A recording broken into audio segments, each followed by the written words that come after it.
Nagaan waaqayyo isiniif haa baay'atu. Kabajamtootaaf jaallatamtoota hordoftoota YouTube chaanaalii Asteertuu MN baga nagaan dhuftanii kabajamtoota obboloota koo warri maatii koo hin taane asumaan YouTube kana subscribe gochuun maatii koo ta'a. Warri maatii koo taatan immoo sheerii, laayikii, koomentii gochuudhaan na jajjabeessaa isiniin jedha. Amma sirra deebi'ee nagaan waaqayyo manaaf haala jirtan keessatti isiniif haa baay'atu. Tarii bullota kiyya nagaa yeroo waliin jennu wanta salphaa nutti fakkaata. Egaa maal qabadheen dhufe har'as hojjettani akkuma asirratti argitan kana nagaan keenya gooftaa biraa eegame.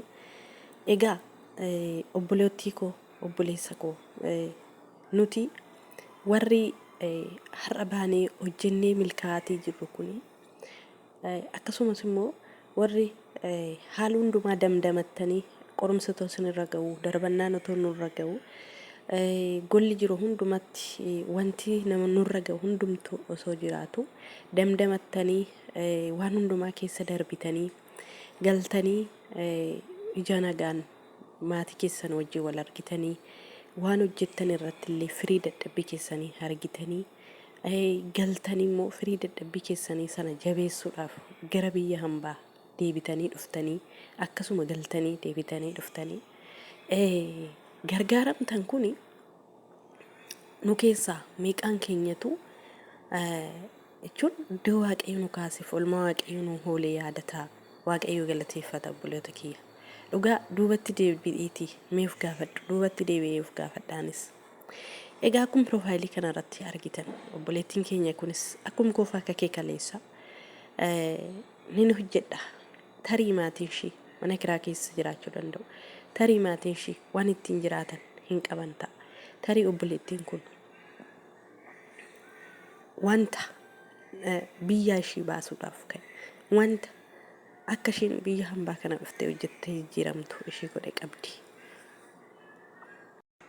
Kanaaf jennaan namni kamiyyuu gaafa mana isaatti qeebbahu maatii isaatii bahu hojjedheen jijjiirama hojjedheen maatii koo jijjiira jedheetu garuu obboloota kiyya milkaa'insi karaa waaqayyoo qofa jechuudha.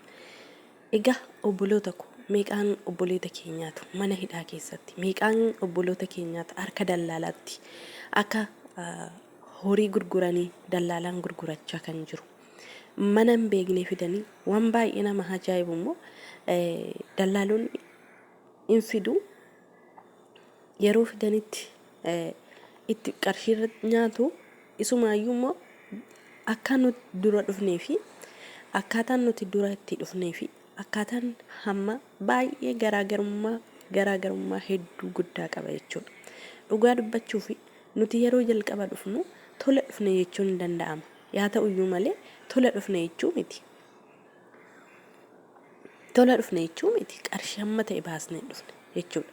Yoo xinnaate namni akkuma qarshii piroosesii kanaatti fixuudhaaf yoo ta'e yoo xinnaate har'a yeroo hammaa kana keessatti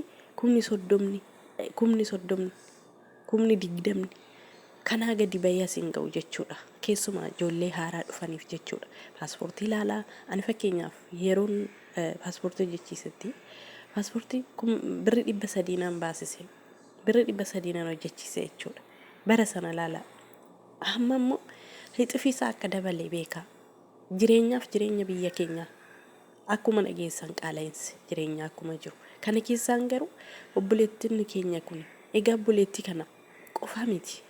Obboleettii kana qofaa miti.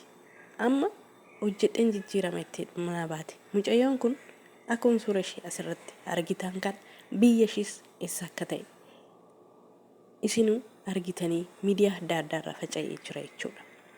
Obboloota kiyya akkuma kufa akka kee hojjettee maatii ishee jijjiiruuf baate meeqaan isaaniiti lakkoofsa hin qabani. Lakkoofsa hin qaban jechuudha. Dallaalaan qarshiitti gurgurate isaayyuu mana madaamii naageesse haaraadha afaan hin beekanii kanarraan kan ka'e wanti hunduu giraa gabbitti isaan jedha. Cinqati keessa galuu danda'u hin cannaqamu.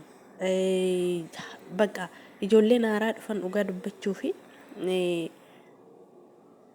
tokko tokkoon biyyisaa namaa mijachuu danda'a, nama mijachuu dhiisuu danda'a. Ijoolleen hamma haaraa dhufanii jalqaba haa jedhanii kan dhufanii dhugaa dubbachuuf wantootni hojiinsaa maalii fi garaagarummaa hedduu qaba jechuudha.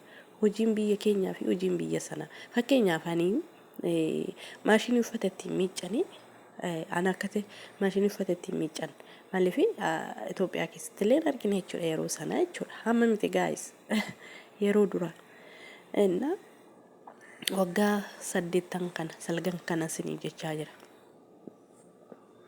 Yeroo sanatti amma fakkeenyaaf maashinii uffata ittiin miiccan kana keessa uffanni kun miicca yeroo jedhutti an dhaqeetan uffata kana keessa maashinii kana keessa dhaqee baasuu fedhannaan jedhu harka koo kana naqabee jechuudha. Naanna'ee amma inni dhaabbatee yeroo silaa heegdee uffata keessaa baasuu kan qabdu ani garuu tokkichuma akkuma qasaalaa sana yookiin ashaafa sana baneena dhaqee akkuma ashaafa sana baneena dhaqee uffata keessaa fuudhuuf ennaan jedhu waaqayyo manna baase malee harka koo kana akka xiximsisna godhe jechuudha. Kanallee wantoonni akkasii jiru wantooti bakka waan hundumtu akka beektan harki caalamsaa maashiniin hojjetama biyya kanatti. Ijoollee haaraa dhufaniif wantoonni garaagaraa giraa gabbatti isaan jechuu danda'a. Mana jiran keessatti beektu nuti habashoonni immoo ከምንም በላይ ክብር እንወዳለን። ከምግብ በላይ ክብር ነው የምንወደው። ይሄ ሀቅ እውነት ነውና ከምንም በላይ ማለት ነው።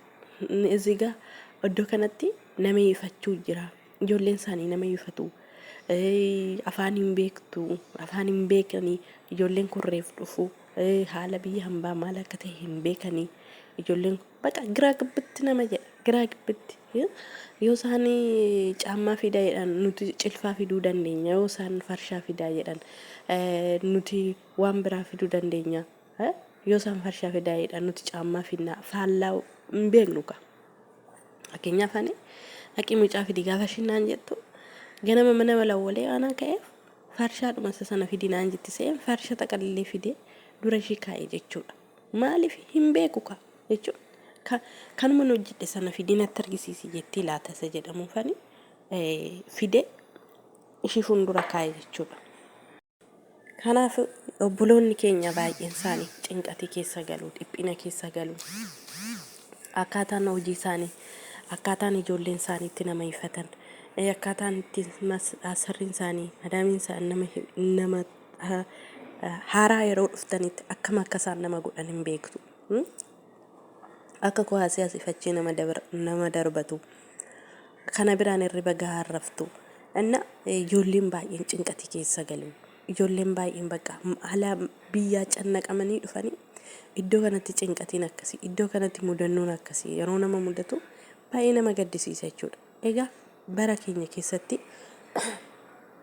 waan gurra namaatti tolu, waan ija namaatti tolu hargaatiin jiru jechuudha. Dhugaa dubbachuuf guyyaa gara guyyaatti jechuudha waan nama gaddisiisu. Kana keessatti baqa waaqayyoon ati kan gargaaramte kuni, ati kan waaqayyo si milkeesse kuni, ani kan waaqayyo nu milkeesse, hundi warri waaqayyo si milkeesse waaqayyoon galateeffadha.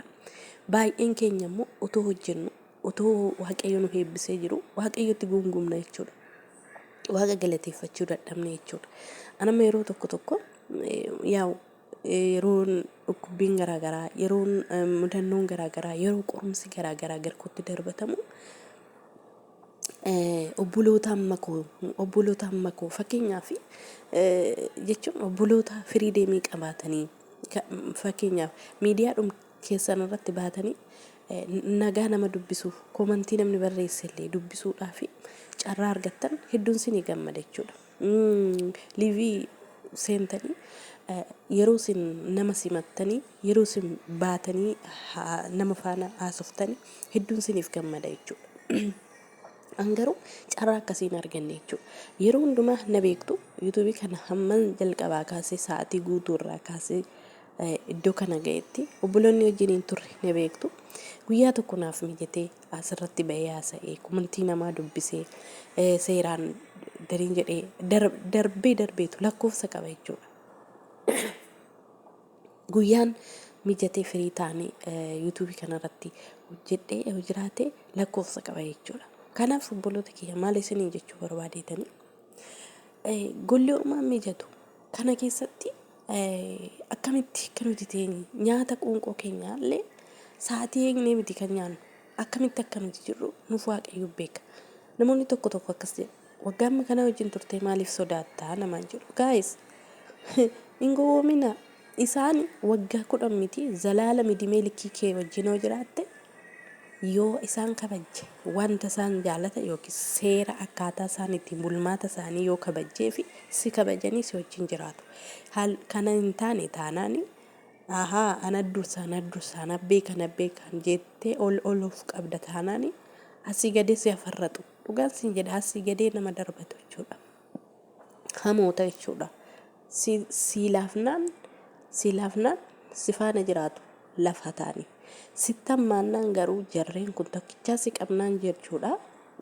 Araboonni tokkicha si qabnaan siillee laalfan jechuudha. Duuba siin deebi'an jechuudha. Akka Habashaa sossobdee kadhattee bira darbituun hin jiru isaan gara kuteessoo yookiin gara jabeessa jechuudha. Yoo isaa achiisaa ka'an. Isa kanaaf jennaani nuti kan waliin turre waggaa amma kana wajjin turre har'a hamma har'attanii akka nama haaraatiin isa wajjin jiraadha because bakka wanta isaan jaallatan yookiin wanta isaan hajaja isaanii akkaataa bulmaata seera mana isaaniitiin ala wanti tureera keessa jiraadheera jettee hojii isaaniin ala hajaja isaaniin ala wanta itti gootu hundumtu in ta'u jechuudha. Akka fedha keenyaatti miti jechuudha. Akka fedha manichi habboomuu sanaatti bulluu qabna jechuudha. Maaliif kan isiniin jechuu barbaade haala kana keessa taa'ee ani yeroo tokko obboloota koo warra carraa akkasiin arganne ifama obboloota koo garuu taalloon naqabe warra carraa akkasiin argannee fi warra carraa hojjetanii mindaa argachuu hin dandeenye isin galee warra mana jiranitti nyaata argachuu hin dandeenye. Gaas obboleettiin tokko akkas naan jette dhugaa dubbachuuf waggaa 3 hojjette waggaan 3 kana keessatti mokoroonii bishaanitti naqxe nyaatti. Soogiddaa fi mokoroonii isa ganama hojjette guyyaa ho'iste akkasitti nyaatti. Biyya Beeruut keessa turte jechuudha. Riyaa kiyya bakka amman ufan ajjeesaa lubbuu kiyyan baasa namummaa gatee nama fakkaadhe biyyaa dhufeen asitti garuu namummaa gatee amma naan jettu dirasitti bakka shii ani bakka nama nyaata amman dadhabu dirasitti maaliifin kana siniin jedhe nuti hundi keenyaayyuu wanta keessa jiru keessatti isa sii gadiitu jira. Isaati mindaa argachaa hojjettu. Isa hojiin sitti baay'atee hojjettu. Isa mindaa argadhaa hojjettu. Isa hojiin natti baay'atee hojjettu. Isa kana nan guunguma ani. Sini galee garuu mindaa kiyya ji'aan otoo hin guutiin ganaa bultiin 5 bultiin 4 otoo hin guutiin naaf kennu. Isum kana keessatti isa hojiin natti baay'atee fi isa wanti tokko baqqaa isaan namaan beekne dadhabdee namaan hin jenneef kana nan guunguma jechuudha. Garuu zorriidhee obboloota akkatti kufanii karaatti hafan obboloota baanii milkaa'insa dadhaban kana isaanis akkuma koo kana baanii geeddaramuuf dhufanii ani kan immoo maaliifanii galata kee yaa waaqayyo ani karaan kee milkaa'ee meeqaan keenyatu jenna obboloota koo inna baay'ee nama gaddisiisa maatiin ishii kun tarii namarraa qarshii liqeeffatanii ta'e ergan ta'a. Bakka jireenya biyya keenya hin beektu namarraa qarshii liqeeffatanii yookiin immoo ofuma isaaniitiif waan qaban gurguranii gatii guddaatti baasanii as ergan jechuudha mucaa kana. Garuu as dhufanii 1-2 miti obboloonni koo mana xalabaa keessa yookiin mana biiroo keessa kan taa'anii akkasitti kan nyaatan dhabanii kaan isaanii hojii dhabanii akka muka baalarraa rafarrafamanii jiran jechuudha. Egaa mucaan kun mana madaamis deemte mana madaamii deemte kana keessatti sammuun ishii sirrii ta'uu didee kunoo laalee akkuma argaa jirtan mucaa kana hidhaniiru harka ishii hidhaniiru mucaan kun sammuun ishii sirrii miti jedhan jettee madaamiin deebiste gara biirootti jedhan. Meeqaan isaaniitti lakkoofsan qaban kaan isaanii kun akkasitti fidanii asiin ga'anii warra dallaalota gurguratanii innaa takka turan innaa dhukkubbii innaa yookiin rakkina ishii waan tokko jedhanii itti bilbila bilookii godhu yookiis immoo silkii isaanii balleessu silkii isaanii cufu jedhan. Keessumaa dallaalaan biyya keenya hamma kana jechuudha. Qucci jedhee inni isaaf guute inni isaaf mijateera qucci jedhee maalinati isaa waan tokko tiriin jedhee fidee gatuu bichaa in gurgurata jechuudha akka horiitti dhala namaa jechuudha. Na baay'ee tokko ulfaata. Inni ani dhugaa dubbachuuf biyya keessa taa'a hojjedhaa jechuufis obboloota hin deemnaa maaloo jedhanii ani akka firoonni koo baay'ee isaanii jira. Jechuun hiriyoonni koo firoonni koo baay'een hin deemnaa maaloo haala nuuf mijeessinaa jedhu. Guys, ani bakka wantooti kana naan argu nan sodaadha dhugaa dubbachuuf nan sodaadha bakka biyya mormaa kana keessatti deemaa namaan jechuu nan sodaadha jechuudha. Namatti immoo fakkaatu ofiishiitii deebitee hojjetti ofiishiitii waggaa amma kanaa deddeebitee hojjetti siqalee otoo milkaa'uu baatte otoo ta'uufii baatte ofiishiitii akkamittiin hojjetti ofii kiyyaa bahee itti citee bakka ta'ee ta'uu baatee garaa kutadhee baheera. Fakkeenyaaf namni tokko sababa kootiin bahee tarii immoo milkaa'insa dhaba. Wantootni akkasii nama mudatu bakka si sodaachisa namallee fiduu si sodaachisa namaanillee deemaa jechuun si sodaachisa. Kanaaf jennaan obboloota keenya waaqayyo isaan gargaaru warri immoo obboleettii kana beektanii warra obboleettii kana beektan immoo yaa bilbiloota isaanii garaa irratti facaasanii waan jiranii fi obboloota keenya kana warri beektan gara maatii ishiitti akka bilbiltanii fi gara maatii ishiitiin akka biraan geessanii isiniin jedha. Waaqayyoo mana jirtanitti haala jirtan keessatti isin haa hiiku. Karaa kamiyyuu namni milkaa'uu kan danda'u yoo waaqayyo nama milkeessedha obboloota kiyya. Namni hojjeteefis hin milkaa'u namni baheefis hin milkaa'u. Waaqayyo nama milkeesse qofaadha kan milkaa'an. Obboleettiin kun fakkeenya nuuf taate malee meeqaan isaaniiti jechuudha.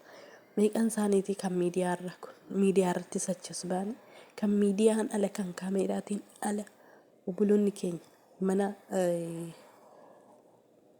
iddoo hojjaa dhabanii biiroo keessatti akkasitti irra tasa qaaya'amaa jiran jechuudha. Kanaaf bichaa waaqayyo bichaan biyya keenyaaf nagaa haa buusu tokkummaa nagaa nuuf haa kennu. Biyya keenya keessatti hojjennee duriitti otoo hojiin biyya hambaa kana akkasitti hin babal'atiin guys namni biyyuma keessatti hojjetee jiraate namni biyyuma keessatti hojjetee fooqii ijaarratee mana bitatee jireenya gaarii hojjetee baratee barumsa gaarii jiraate amma inni baratullee barumsa isaa dhiisee bakka biyya araba maal akka hin beekne ijoolleen ibidda qabattee hin beekne ibiddatti fiigdeedhaan isin galee namni dhufee hin argine namni dhufee jireenya biyya hambaa kana hin qammaste dhufuudhaaf inni bakka hojiin baay'eessa otoo hojjetu in barumsuma bareeda otoo baratu mucaa wayii akkas jette dhugaa dubbachuuf barumsa hin dandeessi homaa tokko otoo rakkateen siluu samtaa ta'an qaamootech indaalu siluu sila sammaach araba agar ምንነቱ ሳታቅ beekamaa isaa otoo waan ta'eesaa otoo hin beekin ብድግ ብላ ትመጣለች። ስትመጣ ብዙ ነገር ነው ያጋጠማት። ሌላ ተቸግሮ ከቤት ይወጣል። ሌላ ደግሞ እንዲሁ በቃ ሲሉ ሰምቶ ነው ከቤት የሚወጣ። አጣርቴን ለይተን ማወቅ አለብን እና ኦቡሎተኪ jecha namaa dhaga'uufi otoo jireenyi mijateef jiru otoo haalli mijateef jiru tokko immoo zimmeedheedhuma maatii isaa harkaa jechi bakka biyya rabaan deema bakka mana ngooneessi bakka jedhee maatii isaa manaa caqee barumsa isaa addaan kutee ka'ee bahee dhufa jechuudha. So warreen akkasii asitti leenjifamanii galu maaliif jennaani asitti gadi jedhanii maatii isaaniitiif waatu buna daffisu maatii isaaniitiif mana gadi xaragu maatii isaaniitiif gaaf tokko haati isaanii abbaan isaanii uffee kan isaaniitti hin jenne biyya hambaa kana gaaf dhufanii biyya hambaa kun isaan leenjisa dhugaa dubbachuuf biyyi hambaa gombis qanaa jettee akka ta'e sirriitti asfaaltii daandii qajeelee taasisee isaan galcha jechuudha.